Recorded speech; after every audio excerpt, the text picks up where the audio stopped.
Salut à tous. Aujourd'hui, on revient sur un moment fort qui a marqué l'actualité nationale.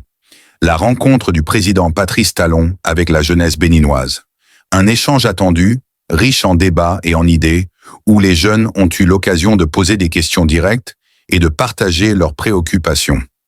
Dans cette vidéo, on va décortiquer les moments clés de cette rencontre, les annonces importantes du président et surtout ce que cela signifie pour l'avenir de la jeunesse au Bénin.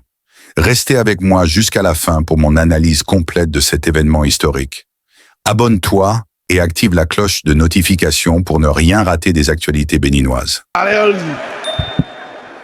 Merci infiniment, Monsieur le Président. Oui. Non, moi, je crois qu'il y a une très grande différence entre le parti Les Démocrates et les deux partis qui soutiennent l'action du chef de l'État. Différence idéologique, hein? Oui, idéologique. Je disais tout à l'heure, lorsque vous m'aviez donné la parole, que nous sommes, j'ai fait l'option d'être un homme de gauche. L'homme de gauche, c'est celui qui est beaucoup plus proche du socialisme, et vous l'aviez développé tout à l'heure. Et donc, quand vous prenez aujourd'hui le premier responsable du parti Les Démocrates dans sa gouvernance, et pendant 10 ans, la différence entre ce qu'il a montré et ce que vous montrez aujourd'hui, il y avait l'aspect social qui était beaucoup plus développé que ce que vous présentez aujourd'hui. L'aspect social était beaucoup plus développé sans que... Que quoi? Bon, quand je dis l'aspect social était beaucoup plus développé, bon, je dirais non. Vous avez dit plus, non? Plus que quoi? Permettez, monsieur le Président, Oui. avec votre permission, l'option sociale était beaucoup plus développée avec l'ancien régime. Non. Nous voulons comparer, la stratégie, l'idéologie, le vecteur le politique. Vous avez dit, sous l'ancien régime, la zone sociale, peut-être qu'elle était plus forte parce qu'il avait plus de moyens, peut-être. Mais en termes de choix idéologiques, en termes de stratégie pour l'action publique, l'action sociale a été plus mise en avant, parce que c'est ça qui fait la différence idéologique. Un régime dit, moi je préfère la solidarité, l'action sociale, plus que telle chose. L'autre va dire, non, moi je préfère l'entreprise, l'industrie, la promotion donc c'est ça ce qu'on appelle différence idéologique. Donc sous le parti que vous incarnez aujourd'hui, Effectivement, Monsieur le Président. vous avez dit que l'action sociale doit primer sur l'action. Sur quelle action? Oui, tout à l'heure, lorsque le Président a pris la parole et qu'il avait dit, vous aviez posé une question, j'avais dit que je n'y avais pas pensé. Et dans votre développement, vous aviez dit c'est extrêmement grave. Au fait, Monsieur le Président, le parcours de chacun de nous joue lorsque la personne, un jour ou l'autre, a le pouvoir. Et donc, vous, aujourd'hui, vous avez été par le passé brillant homme d'affaires et aujourd'hui, vous êtes à la tête du pays. C'est normal que vous puissiez mettre l'accent sur ce que vous connaissez le mieux, sur ce que vous avez tout le temps fait. Et nous constatons que c'est ce qui est fait. Et donc, lorsque je dis qu'avec l'actuel président du parti, les démocrates, l'accent a été mis sur le social, c'est qu'en plus des autres paramètres, en plus des autres domaines qui n'ont pas été pour autant négligés, le social a été pris en compte, ce que nous ne constatons pas véritablement avec vous. Je prends un exemple très simple. Lorsque vous prenez la question de l'ONASA, aujourd'hui, l'une des questions que vous avez des difficultés à régler, c'est le fait que les Béninois puissent véritablement savoir que la cherté de la vie, le niveau de vie, manger 3 repas par jour est devenu un véritable casse-tête pour nos compatriotes. Mais le problème aujourd'hui, lorsque le problème s'était posé avec l'ancien régime, il avait trouvé la parade de l'ONASA, par exemple. Mais avec vous, quel est ce qui peut s'identifier à ce qui était l'ONASA? C'est un des exemples que je donne. Bon, je vais vous expliquer. Monsieur le Président. Il peut y avoir une différence entre l'efficacité de l'action avec l'idéologie de l'action. Il peut y avoir une différence. Pour une même idéologie, 2 responsables peuvent procéder autrement et l'un sera plus efficace que l'autre. alors que c'est la même idéologie. Est-ce que vous êtes d'accord là-dessus? Que pour une même idéologie, il peut y avoir deux résultats différents parce que les acteurs sont moins performants, le responsable est moins talentueux, moins imaginatif, moins persévérant, donc il aura un résultat moindre, alors que c'est le même objectif, la même idéologie. Je crois que l'idéologie conditionne les actions. Mais est-ce que c'est possible aussi ça que il peut y avoir des nuances, mais pas fondamentalement de grandes différences. D'accord. Chacun a fait sa part. Donc, et d'ailleurs, on se succède en complétant un peu nos actions. De ce qu'on a trouvé, on apporte quelque chose de plus. Et je pourrais donc que le président Yahya a été plus efficace que moi en cette matière, c'est possible. Mais en termes d'idéologie, est-ce que vous voulez dire que les démocrates aujourd'hui, pour eux, la politique sociale doit primer, doit être la plus importante sur... Je voulais vous faire 10 là.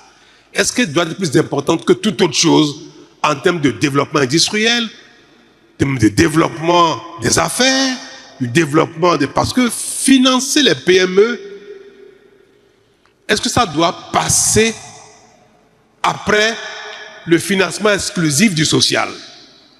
Est-ce que financer l'industrie, financer le commerce, financer les machines agricoles, qui n'est pas vu comme une action sociale, doit être négligé et dit il vaut mieux distribuer l'argent aux gens en matière sociale. Il vaut mieux faire du crédit, microfinance sans remboursement. Vous voyez, c'est du social. Parce que c'est ça aussi parfois qu'il faut avoir le courage de dire. Notre argent, notre caisse commune là, on l'utilise à quoi? À faire des routes, à amener de l'eau à tout le monde, à investir dans l'électricité, même si l'électricité est chère, à financer des machines agricoles pour les agriculteurs, à mettre en place des lignes de financement pour des PME. Tout cet argent, il aurait mieux fait de dire, attends, non. Comment on fait pour soulager les Béninois, chacun dans sa poche de son quotidien? On peut développer également une politique dans cette matière pour dire, bon voilà, les filets sociaux vont consommer 90% de nos ressources. Les transferts monétaires, qui sont des actions politiques phares. Quelqu'un est très pauvre, on lui envoie 10 000 francs, 50 000 francs pour l'aider. Est-ce qu'il vaut mieux pas? Comme nous sommes tous pauvres au Bénin, là, beaucoup, en tout cas beaucoup sont pauvres, c'est vrai, il faut l'avouer. Malheureusement. Nous allons dire que le budget du Bénin, la partie, tout ce qu'on met dans l'investissement, là, vaut mieux qu'on envoie ça plutôt dans les transferts monétaires. Plutôt dans les filets sociaux. Il faut laisser à faire de routes là. Il faut laisser à faire de l'électricité. Il faut laisser à faire du financement des PME. Distribuons l'argent aux gens. Comme filets sociaux. C'est ça votre... Non, monsieur le président, ce n'est pas ce qui a été fait avant vous. Non, c'est pas ça. Hein? Non, mais ce n'est pas ce qui a été fait avant vous. Donc il n'y a pas de différence entre nous idéologiquement. Non, il y a une différence idéologique entre vous. Non. Oui, il y a une différence. C'est pour cela que j'ai parlé de nuances. La différence idéologique, c'est privilégier, si vous êtes plus social que nous, c'est privilégier l'action sociale par rapport à toutes les autres actions. Donc, comme vous dites que ce n'est pas votre idéologie, je suis d'accord avec vous. Maintenant, je vais chercher un seul exemple. En termes de microfinance, en 2016, tout le système de financement était en faillite. En faillite. Plus personne ne remboursait, les fonds ont disparu. Or, la microfinance, on met des fonds en place. Ça, c'est Pierre, Paul, Justine, Rekiat aujourd'hui. Vous remboursez, ça c'est d'autres. C'est un système qui doit se développer par la régénérescence des ressources, parce que les gens prennent, ils remboursent et ça continue. Mais si on met en place quelque chose, on distribue, on dit on ne paye pas, et après ça tombe, est-ce que c'est un bon système social ça? C'est ce qu'on a constaté. Tout le l'écosystème des microcrédits est tombé en faillite. Les cantines scolaires, De 2016 à maintenant, c'était pratiquement inexistant. Aujourd'hui, il faut combien de pères d'enfants mangent à leur faim, tout le monde entier en parle. Est-ce que le régime passé a été plus efficace en matière de cantine scolaire que celui de maintenant? Si vous me laissez la parole. On va continuer. On va continuer. On va continuer. Le système de santé. On a parlé de RAMU. Vous vous rappelez, non? Qui sait ce que RAMU a fait au Bénin? Qui se souvient quelque chose? C'était rien que de la propagande, des paroles. Nous avons mis en place depuis un système qui c'est vrai, a du mal à démarrer, mais qui a démarré. Vous savez tous très bien que l'assistance pour l'accès aux soins de santé a commencé à s'adresser aux plus pauvres. Que nous faisons le recensement, que certains ont les cartes. C'est vrai que nos populations n'aiment pas les hôpitaux parce qu'ils croient davantage aux praticiens qu'aux hôpitaux. Donc, même si les gens leur disent, vous pouvez aller gratuitement, ils n'y vont pas encore. Mais c'est matériel désormais que les plus pauvres peuvent avoir accès à un minimum avec notre système de santé Arche et l'assurance maladie obligatoire qui, dans malheureusement pour les entrepreneurs qu'on sort, l'année prochaine deviendra très obligatoire. Et ceux qui ne vont pas payer l'assurance maladie pour leur chauffeur, leur nounou, comme vous en avez là, vous allez payer l'assurance maladie pour votre nounou. Si vous ne le faites pas, vous serez puni par la loi. Ça, ce sont des mesures d'efficacité sociale qui n'ont pas de pareil. Où on demande à chacun de payer l'assurance maladie pour son chauffeur. C'est social, ça. Où on demande à celui qui gagne 200 000, qui a une nounou, de le déclarer parce que la nounou aussi peut avoir une retraite à la fin. C'est une action politique hautement sociale. Parce que à la fin, ce sont les plus pauvres qui vont avoir une sécurité d'existence et même quand nous n'aurons plus de force, nous pourrons travailler. Nous allons prendre le domaine de l'eau. Quand l'eau n'existe pas, les gens ne peuvent pas, ils ne peuvent pas vivre, pas survivre. Quand vous amenez de l'eau partout, c'est une action sociale. Quand vous amenez l'électricité aux gens dans leur localité pour qu'ils aient une lampe qui puisse, que le tailleur du quartier ou le brodeur puisse broder avec l'électricité, ou la coiffeuse puisse coiffer avec l'électricité, c'est aussi une action sociale. Ce n'est pas que de l'action de promotion de l'industrie ou du commerce, c'est social. Nous avons une vue de l'action sociale plus large, même plus élaborée. Mais comme nous ne faisons pas du populisme, nous ne disons pas que nous sommes plus sociaux que certains. Mais pour vous dire une chose, en cette matière, BR et UP, dont je suis pour le moment le chef dans l'exécutif, nous sommes plus dans le social que quiconque.